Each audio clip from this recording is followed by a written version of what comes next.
Hoje nós daremos início, sequenciaremos um assunto que nós já falamos aqui, que foi a Proclamação da República. Vamos ver agora as páginas seguintes deste evento, desta Proclamação da República, que, como já afirmei na aula passada, tratou-se de um golpe que foi encabeçado, que teve à frente os militares, notadamente o pessoal do Exército, mas que teve por trás os grandes plantadores de café do Oeste Paulista e também do Vale do Paraíba, no Rio de Janeiro, bem como o pessoal da classe média emergente, que estava por trás também desse golpe. Temos aí muitos profissionais liberais, como advogados, médicos, professores, poetas, pessoas que se uniram em prol desta causa, a causa da derrubada da monarquia e da proclamação da República. Como nós falamos na aula passada, a monarquia caiu fácil. Foi como se tivéssemos empilhado vários dominós, um na frente do outro, e depois tivéssemos empurrado a primeira pedra. Caiu sem nenhuma comiseração, caiu sem nenhum tipo de reação, não houve reação, foi uma queda drástica e fantástica de um regime que na verdade já estava carcomido, velho, ultrapassado, vencido, senil e que não esboçou nenhum tipo de reação. A monarquia caiu dessa forma, sem nenhum tipo de reação. É verdade que costumam-se enfatizar que algumas questões provocaram a derrocada da monarquia, como a questão religiosa, a questão militar, a questão abolicionista, e eu digo aqui para vocês, com toda certeza, nenhuma dessas questões foi o fiel da balança para a queda da monarquia. É verdade que elas contribuíram para corroer um sistema que já estava por demais apodrecido. E assim a monarquia acabou caindo de uma hora para outra.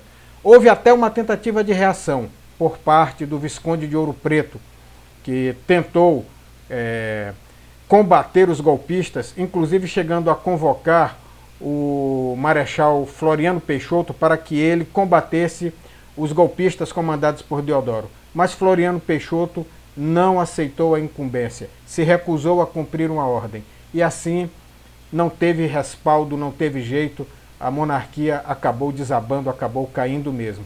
E os golpistas entraram com força total. Eles vieram com tudo, mas com tudo mesmo. A derrubada da monarquia, num primeiro momento, constituiu-se em um governo provisório. Este governo provisório seria presidido pelo Marechal Manuel Deodoro da Fonseca. E aí algumas medidas foram tomadas logo de cara. Primeira delas, a expulsão da família real do Brasil. A família imperial. A família imperial foi expulsa 2 dias depois que o golpe se consolidou. 2 dias depois de consolidado, 2 dias depois de derrubada a monarquia, a família real foi expulsa do Brasil. Houve também imediatamente a extinção da Câmara dos Deputados, que foi fechada, a extinção das Assembleias Provinciais, que hoje as Assembleias Provinciais seriam o que hoje nós chamamos de Legislativo Estadual, nós chamamos de Câmara dos Deputados no Estado. Caiu, derrubaram. Então a extinção da Câmara dos Deputados Federais, a extinção também das Assembleias Legislativas nas províncias, que eram chamadas antigamente nas províncias, que são os estados atuais, eram chamados antigamente de províncias, atualmente são chamados de estados. E também houve a extinção de todas as câmaras municipais.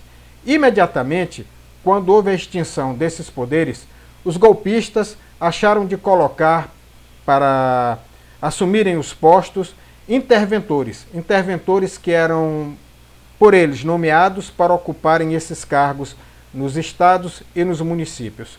Outra grande empreitada do governo golpista, do governo republicano. Eu estou insistindo na palavra golpista porque, na verdade, foi um golpe. Não houve a menor participação popular. O povo não participou de nada. E aí é uma pergunta que muitas vezes algumas pessoas até fazem. Mas por que não houve nenhuma resposta? O povo era contra o imperador? O povo, por acaso, era a favor da república? O povo não era a favor nem de uma coisa nem de outra. Fosse monarquia, fosse república, o povo tinha a consciência, ou a pequena consciência, ou o instinto, de que isso em nada iria melhorar a sua vida, como de fato não melhorou coisa nenhuma. E esse é o resultado que a classe política brasileira ou ainda não percebeu, ou é burra demais para perceber, ou se faz de idiota, mas não perceberam que não tem um governo que não tem apoio cai fácil, fácil. Se não tem apoio popular, se não tem um apelo popular, se não chamar o povo para a política, não tem como escapar. É morte certa. Foi o que aconteceu com a monarquia. É o que aconteceu aqui em toda a história do Brasil com os sucessivos golpes que foram dados aqui. Praticamente nunca houve uma reação popular de monta, nunca houve uma liderança efetiva para aglutinar a massa e colocar contra os golpistas. Da mesma forma nessa época.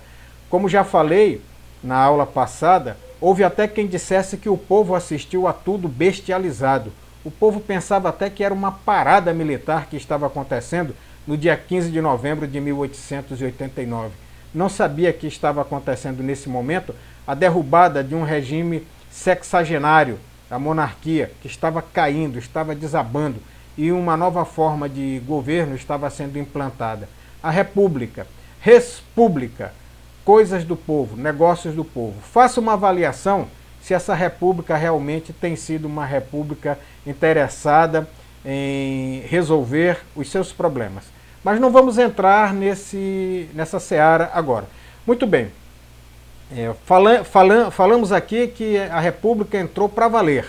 Entrou com tudo, expulsou a família real, extinguiu a Câmara dos Deputados, as Assembleias Legislativas, as câmaras de vereadores, colocou interventores no lugar dessas pessoas que ocupavam estes cargos antigamente e patrocinou também uma grande naturalização. Uma grande naturalização.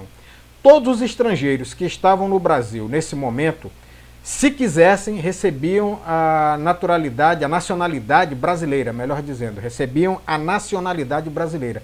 Bastavam querer. Isso aí, no meu entender, só pode ser uma forma de se enxergar pequeno demais, um viralatismo, uma coisa de querer ser grande se tiver ascendência branca, europeia ou de outras raças. Porque nesse momento nós tínhamos aqui levas e levas de escravos, milhões de escravos, que a República simplesmente virou as costas para eles. Estas pessoas ficaram largadas ao Deus dará. Fizeram uma linha reta da senzala até a favela. A República estava mais preocupada em dar naturalização, dar nacionalidade brasileira para estrangeiros. Isso eles fizeram. Outra coisa que a República fez também, tratou de fazer a separação entre a Igreja e o Estado, acabando com o padroado e com o beneplácito que haviam aqui na época imperial. Criaram também os cartórios de registro civil e trataram de fazer uma convocação de eleições visando estabelecer uma Assembleia Constituinte para que fosse feita uma nova Constituição, a primeira Constituição republicana. Então, esse foi o começo da República, digamos assim, este foi o dia seguinte da proclamação da República, esta série de medidas que foram tomadas, e a República então começou a dar os seus primeiros passos. A República da Espada. Vamos falar da República da Espada. O papel desempenhado pelo Exército na proclamação da República assegurou aos militares a chefia do novo governo. E esta fase da República Brasileira, historicamente, é conhecida como República da Espada. Esta República da Espada teve curta duração. Foi de 1889 até 1894. Este foi o momento em que o governo brasileiro foi comandado por militares. Este foi o primeiro passo, o primeiro caminhar da República no nosso país.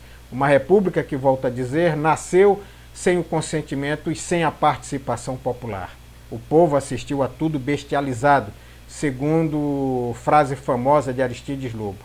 O comando do governo provisório que foi instaurado pela República, foi entregue ao Marechal Deodoro da Fonseca.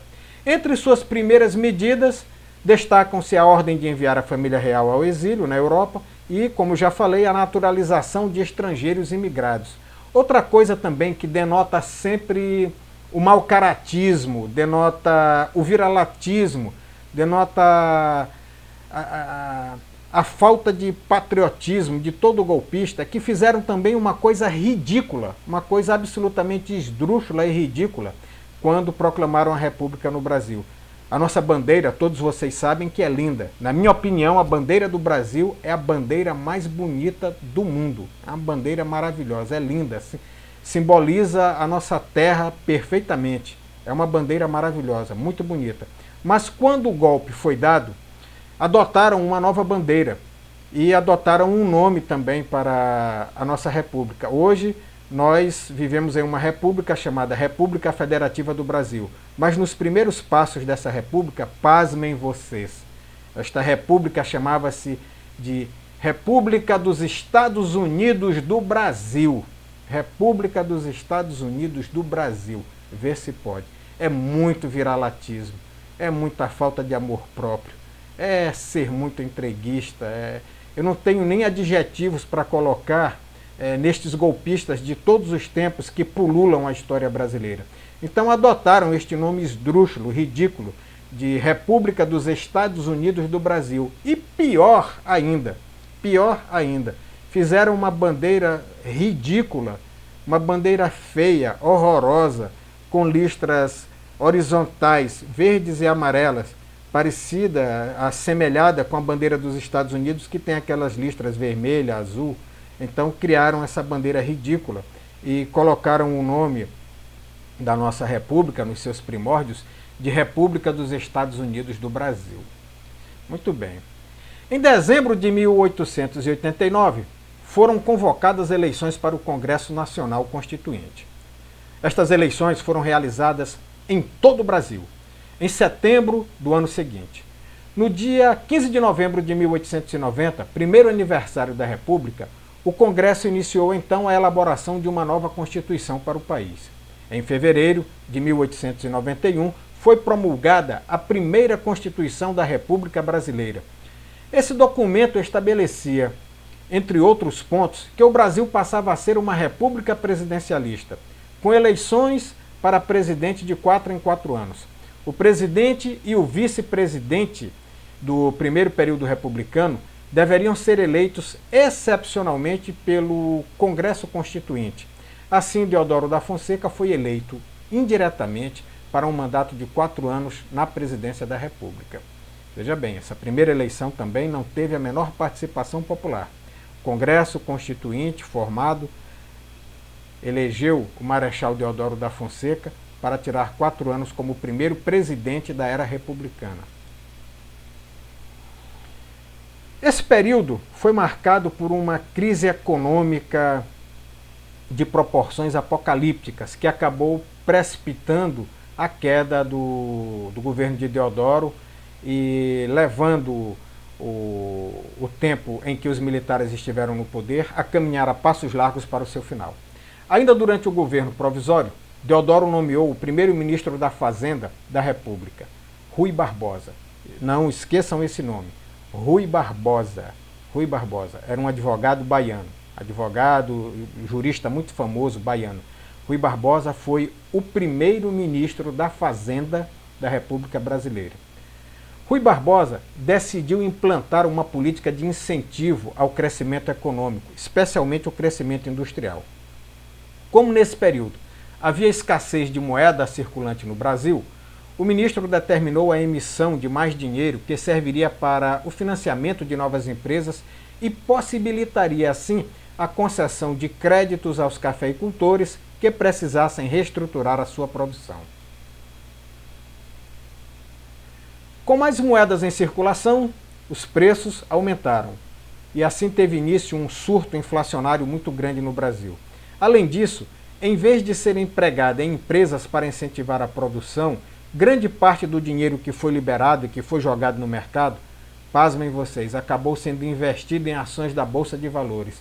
até mesmo de empresas fictícias, empresas que não existiam, empresas que só existiam no papel, mas que não existiam na realidade.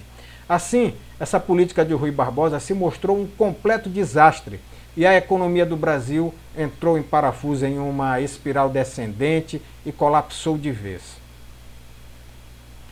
A grave crise econômica somou-se a dificuldades políticas, quando Deodoro entrou em choque com as elites cafeicultoras de São Paulo, que dominavam o poder legislativo e criticavam o caráter centralizador do governo de Deodoro.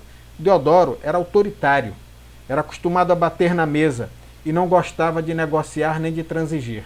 Então, pressionado e sem um apoio político, Deodoro foi levado a renunciar no ano de 1891, em novembro de 1891. A Constituição determinava que, no caso de renúncia do presidente da República, novas eleições deveriam ser convocadas. No entanto, o vice-presidente, o Marechal Floriano Vieira Peixoto, conseguiu evitar um novo pleito e governou o país até o fim do mandato com apoio dos cafeicultores paulistas.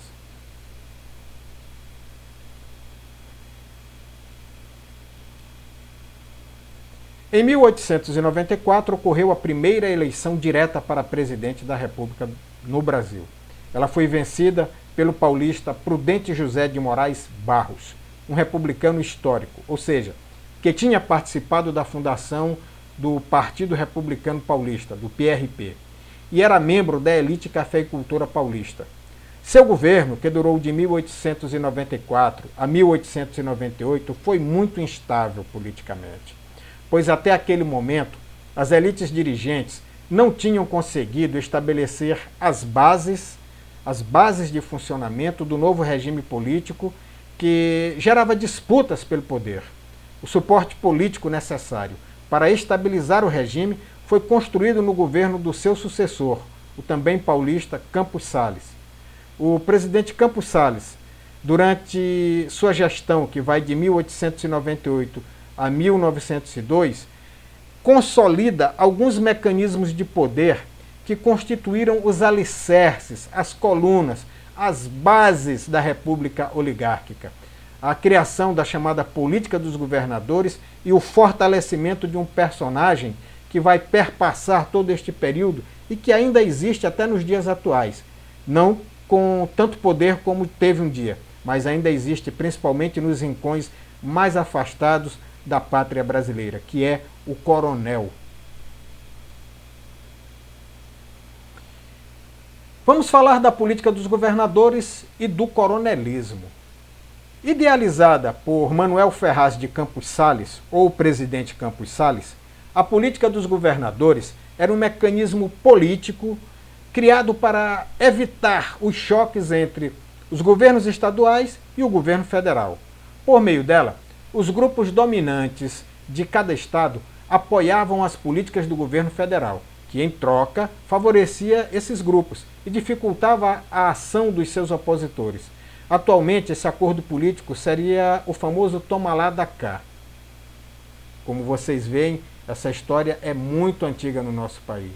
Essa história do toma lá da cá vem desde os primeiros passos da República. República que surgiu, volto a falar, através de um golpe que não teve a menor participação popular.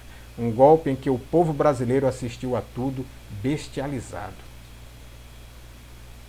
No nível estadual, essa troca de favores também acontecia, mas entre os grupos. Os grupos que eram dominantes do estado e os grandes proprietários de terras dos municípios, que eram conhecidos como coronéis. Estes eram os coronéis. Eles não eram coronéis porque eles detinham patente militar. Eles eram coronéis porque eles eram proprietários de grandes extensões de terras nos municípios. Estes eram os coronéis. Então, esses coronéis controlavam os votos dos eleitores, valendo-se para isso das eleições de dependência, da compra de voto ou mesmo da força. Garantiam assim os coronéis que fossem eleitos apenas os candidatos que lhes interessassem e agradassem as oligarquias que detinham o poder político no Estado. Esse fenômeno ficou conhecido como coronelismo. É importante ressaltar aqui que apesar do emprego da truculência, do emprego da violência, que acontecia explicitamente, até porque o voto não era secreto, o voto era aberto, e as pessoas que iam votar ali naquela localidade falavam mesmo para o coronel em quem iam votar. O coronel perguntava, ele mesmo não se dava nem o trabalho, mandava os capangas perguntarem em quem você vai votar.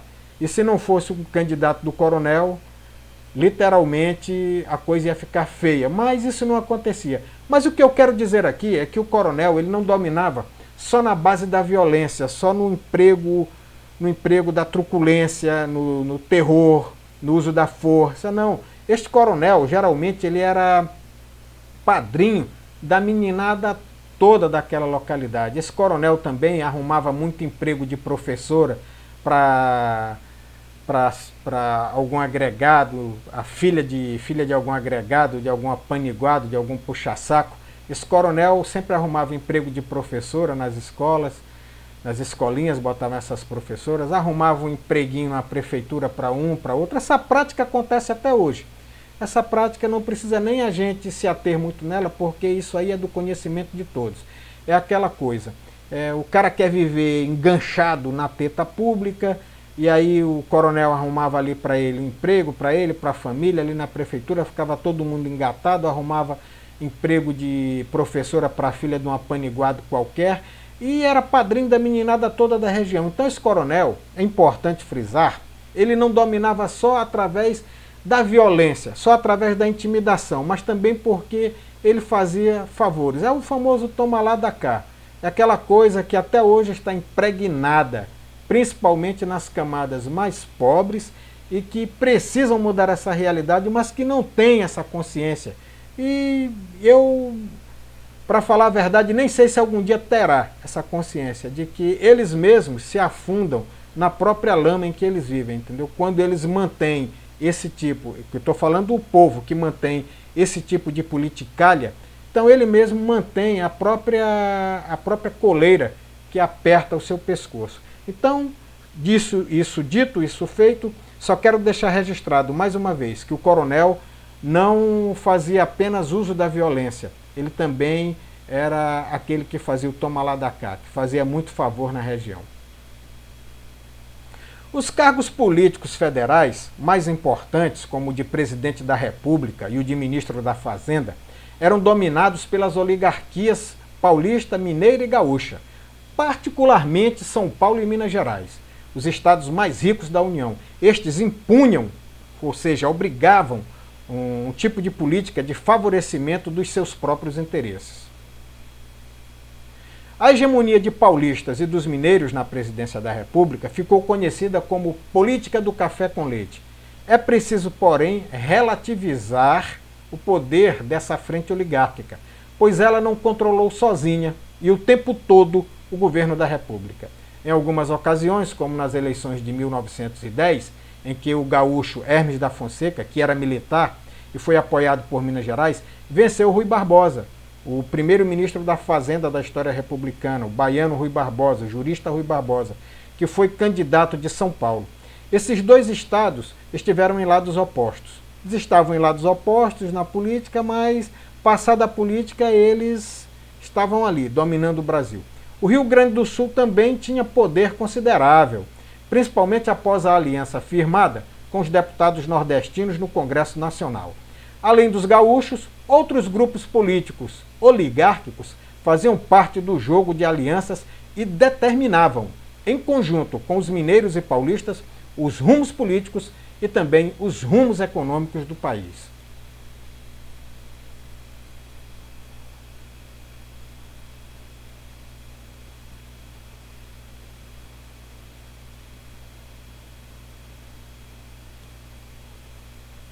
O café foi o principal item de exportação do Brasil durante o Segundo Império e a Primeira República. Porém, é importante falarmos aqui. O aumento da produção no final do século XIX provocou a queda nos preços do café no exterior. Diante disso, o governo federal lançou planos para reerguer os preços do produto.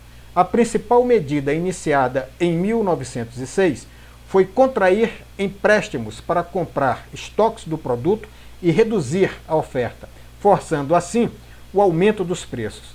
A queda nas exportações de café foi sentida já no ano seguinte, quando as remessas para o exterior caíram de 19 mil sacas comercializadas no ano de 1906 para cerca de 10 mil no ano de 1907. As práticas conhecidas como defesa ou valorização do café foram retomadas outras vezes pelo governo brasileiro, como sempre, protegendo as oligarquias, como sempre, tomando medidas para proteger não os mais pobres, os mais desesperados, os mais necessitados, mas os mais ricos. Uma república que estava a serviço dos mais ricos e não da camada mais pobre, mais necessitada desta sociedade.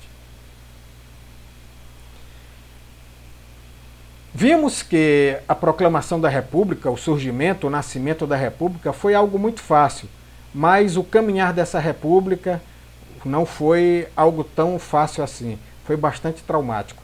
E aí nós vamos falar agora aqui de um período da história brasileira bastante triste, um período em que o exército brasileiro massacrou pobres, famintos, nordestinos, sertanejos pobres, analfabetos no interior da Bahia.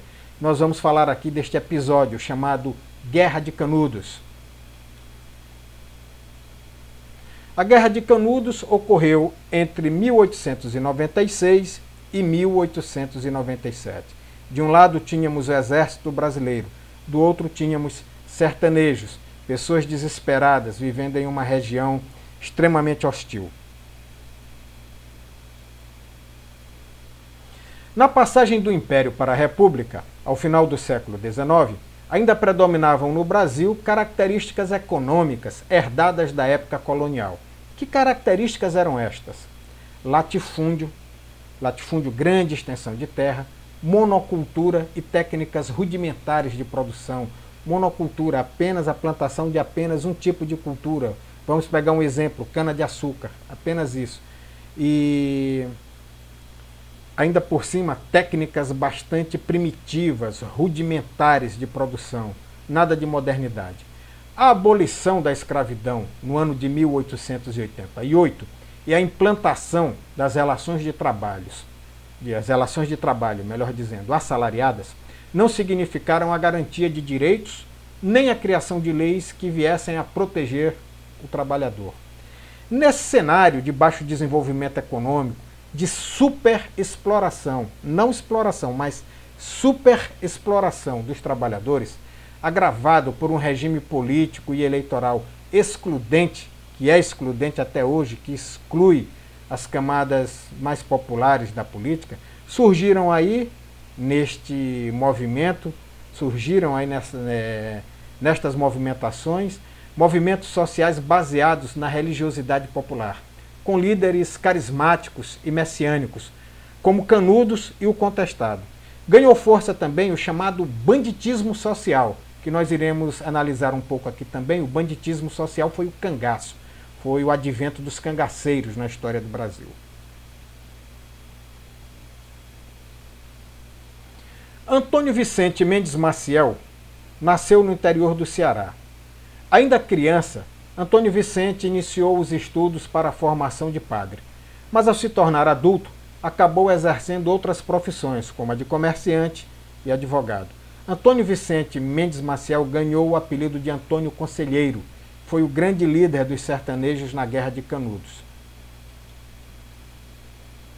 Por volta de 1871, Antônio Vicente Mendes Maciel, ou Antônio Conselheiro, como ficou conhecido, passou a peregrinar pelo interior dos estados de Sergipe, Pernambuco e Bahia, pregando mensagens religiosas e aconselhando os sertanejos. Só para nos situarmos aqui, para enriquecer um pouco mais, Antônio Vicente, antes de começar suas peregrinações, ele era um comerciante. Nos livros, e alguns cronistas falam que ele passou por uma decepção amorosa muito grande. A sua esposa fugiu com um soldado de polícia e ele desapareceu, se embrenhou dentro dos matos, no interior, na Caatinga, e quando ele ressurgiu, melhor dizendo, já foi aconselhando pessoas, prestando serviços voluntários, como construir com as suas próprias mãos, as suas próprias expensas, muros de cemitérios, pintar, e começou então a organizar esses sertanejos pobres, aconselhando-os. E estas pessoas extremamente carentes de uma palavra amiga e incentivadora, passaram a olhar com bons olhos para aquela pessoa que apareceu ali, aquele homem estranho, de barbas longas, parecia até um personagem bíblico com um cajado na mão. Então ele começou a dar conselhos a estas pessoas, daí veio o nome de conselheiro. E passou a organizá-los para a realização de obras, como a construção de igrejas, casas, açudes e colheitas agrícolas. Ele foi de grande valia. Quando ele apareceu, ele começou a mobilizar, começou a ser uma liderança para este povo. Liderança, que é algo que eu digo que o Brasil é muito carente. O Brasil precisa de lideranças. O Brasil precisa de lideranças, não estas que estão aí, mas lideranças verdadeiras, lideranças patriotas, lideranças nacionalistas, lideranças que amem este país. É isso que o Brasil precisa. Então, o Antônio Conselheiro, ele se tornou um líder para esta camada da população que vivia esquecida no Nordeste brasileiro. Seu papel como líder comunitário cresceu continuamente, foi crescendo, a fama dele foi crescendo. Visto como liderança religiosa e liderança política, o beato Antônio Conselheiro passou a ser chamado assim, de Conselheiro, de Antônio Vicente Mendes Maciel, passou a ser chamado de Antônio Conselheiro. Em 1893, o beato e seus seguidores fundaram um povoado comunitário na antiga fazenda Canudos, que ficava às margens do rio Vaza Barris, no estado da Bahia, chamada de Belo Monte. A comunidade era organizada com base no trabalho agrícola coletivo. Canudos mantinha relações comerciais regulares com vilas e cidades da região e chegou a reunir, pasmem vocês, entre 20 mil e 30 mil moradores. Era uma cidade. Chegaram em uma fazenda abandonada, esturricada, seca, e ali, sob a liderança de Antônio Conselheiro, estes nordestinos foram criando um povoado, e esse povoado se tornou um povoado imenso. E para lá afluíam muitos moradores, muitos nordestinos, em busca de uma vida melhor, em busca de uma palavra amiga, em busca de um sentimento de pertencimento a alguma coisa, esta gente largada e abandonada ao Deus dará. Falaremos das expedições militares que foram enviadas contra Canudos. À medida que a comunidade de Canudos cresceu, isso começou a incomodou os fazendeiros que passaram a notar a falta de mão de obra, aquela mesma mão de obra maltratada, mal paga, humilhada, eles começaram a notar a falta desta mão de obra. Gente, quem faz a riqueza de um país não é a elite, não é doutor, não é gente diplomada, quem faz a riqueza de um país é o trabalhador. São as mãos dos trabalhadores. Enquanto as pessoas não se conscientizarem disso e não passarem a se enxergar de outra forma, elas vão continuar sendo dominadas, vão continuar com sentimento de inferioridade, achando que é pequeno demais, que não pode fazer a diferença. Mas olhem só, prestem atenção. À medida que a comunidade de Canudos cresceu, os fazendeiros passaram a notar, a sentir a falta da mão de obra. E a Igreja Católica também começou a perder fiéis. Diante disso, o governo federal foi chamado a intervir contra Canudos. As autoridades procuraram justificar a ação armada, alegando que as pregações de Antônio Conselheiro comprovavam sua vocação monarquista. Ele não tinha nada de monarquista, mas aí já criaram para ele uma pecha de que ele era monarquista e que estava conspirando contra a República, representava uma ameaça à ordem republicana. E ao invés de resolverem a coisa através do diálogo ou de uma outra forma pacífica, mandaram foi polícia e exército para acabar com Canudos. Toda ação, esta é uma lei da física, toda ação, terceiro princípio de Newton, toda ação gera uma reação de efeito contrário. Toda ação gera uma reação de efeito contrário. Violência não gera paz e amor. Violência gera mais violência. Em 1896, forças federais e baianas iniciaram uma campanha militar para destruir Canudos. Apesar da superioridade bélica, ou seja, de armamentos, o exército do governo foi derrotado pelos conselheiristas, que eram chamados os seguidores do Antônio Conselheiro, conselheiristas. Então o exército brasileiro foi derrotado por eles. O mesmo ocorreu com a segunda e a terceira expedição. Então, teve mais duas expedições. Teve a primeira, a segunda e a terceira expedições. Canudos só foi destruída pela quarta expedição, quando mais de 10.000 soldados, fortemente armados, foram enviados ao sertão baiano para atacá-la. Após 3 meses de combate, o arraial foi derrotado pelas forças do governo em 5 de outubro de 1897. A maior parte dos seus habitantes foi morta. Relatos de civis contam que, mesmo após a queda do arraial, muitos prisioneiros foram mortos e várias crianças foram abandonadas ou entregues à adoção. Inclusive, é uma página triste essa, página muito triste. Muitos dos sobreviventes, dos que sobreviveram, foram mortos degolados. Tinha uma tradição no exército chamado de colocar a gravata vermelha nas pessoas. A gravata vermelha era pegar uma faca e degolar, passar no pescoço destas pessoas. Então muitos que se viram na condição de prisioneiros foram mortos desta forma, foram mortos degolados. Seguindo aí o velho jargão militar, a velha tradição, foram mortos colocando a gravata vermelha. Aqui neste slide nós temos uma foto principalmente de mulheres e crianças que foram rendidos e foram colocados como prisioneiros.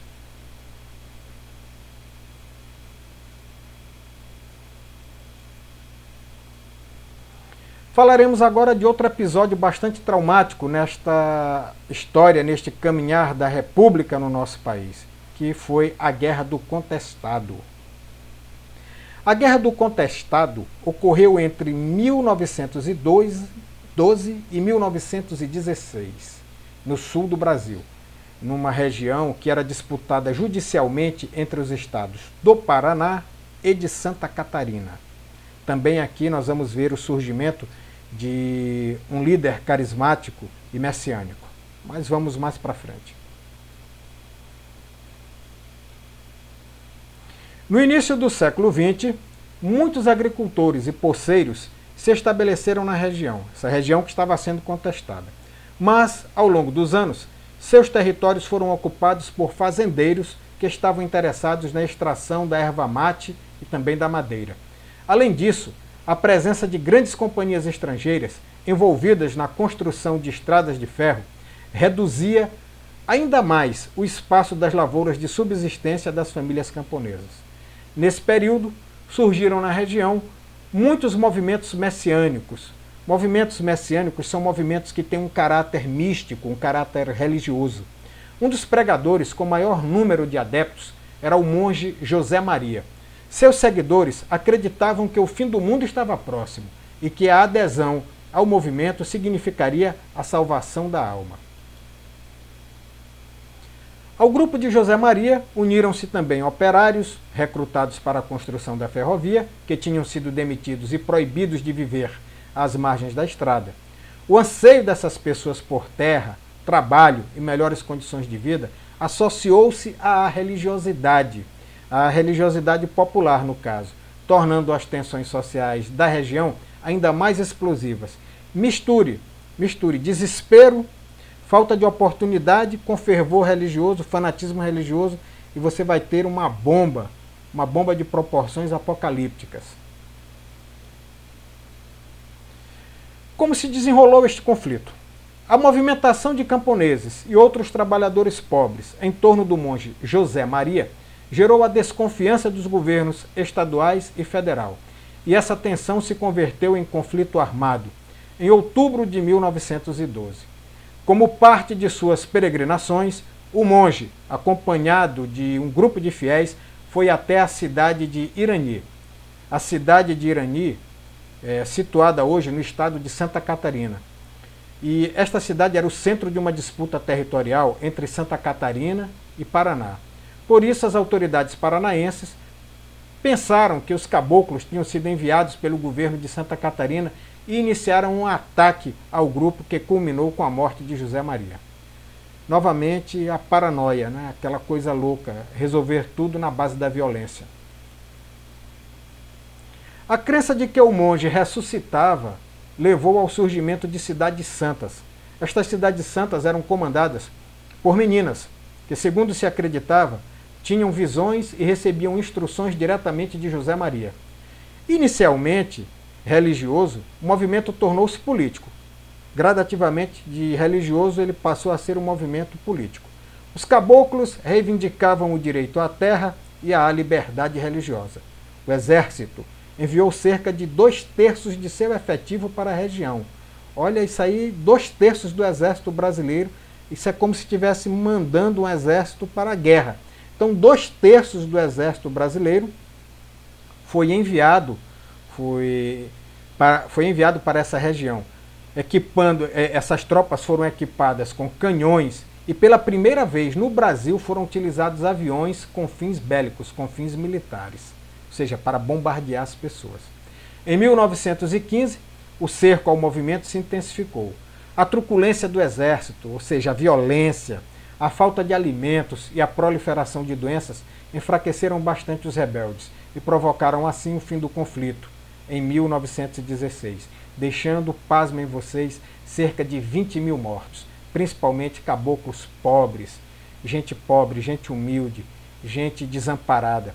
Parte dos descendentes dos rebeldes do contestado vive hoje em comunidades no interior do estado de Santa Catarina e se dedicam principalmente aos cultivos de subsistência e também ao trabalho temporário em grandes fazendas ou em madeireiras. Outro movimento, né, desta república traumática é o cangaço, que foi chamado pelo historiador Eric Hobsbawm de banditismo social.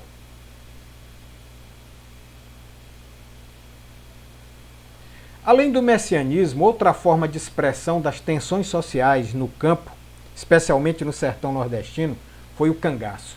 Esse é o nome que foi dado à ação de bandos armados que, entre os anos de 1870 e 1940, percorriam o sertão nordestino, promovendo assaltos e atacando fazendas e estabelecimentos comerciais.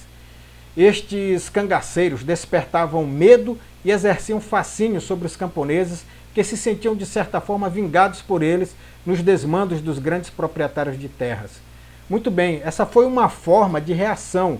Não estou aqui beatificando, nem passando pano, nem dizendo que o cangaço foi uma forma nobre de reagir, mas foi o jeito de que muitos nordestinos pobres e desesperados encontraram para se vingar dos desmandos no sertão, da crueldade que era exercida pelos coronéis e até mesmo também pela polícia. Então, o cangaceiro, ele respondia com violência, ele respondia a violência com violência. Aquilo que eu falei para vocês, toda ação gera uma reação de efeito contrário. E violência não gera paz e amor. Violência gera mais violência. O mais conhecido dos cangaceiros foi Virgulino Ferreira da Silva, apelidado de Lampião. Lampião, nascido em Serra Talhada, no estado de Pernambuco, ingressou no cangaço. Ele formou seu próprio bando e liderou este bando por quase 20 anos, sendo perseguido pela polícia o tempo todo. Em 1938, o bando de Lampião foi localizado pela polícia na fazenda Angicos. Ele foi traído. Essa fazenda Angicos fica no sertão do estado de Sergipe. Lampião e a sua esposa Maria Bonita e mais 9 cangaceiros foram mortos e decapitados pela polícia. Tiveram a cabeça cortada a golpes de facão e as cabeças deles foram levadas para mostrar que o bando de Lampião tinha sido extinto da face da terra. Nesse slide nós temos uma foto, não é montagem, mas uma foto legítima, do Lampião Virgulino Ferreira da Silva e a sua esposa, a Maria Bonita.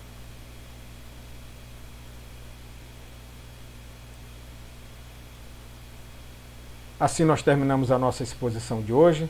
Até o nosso próximo encontro. Um forte abraço a todos vocês.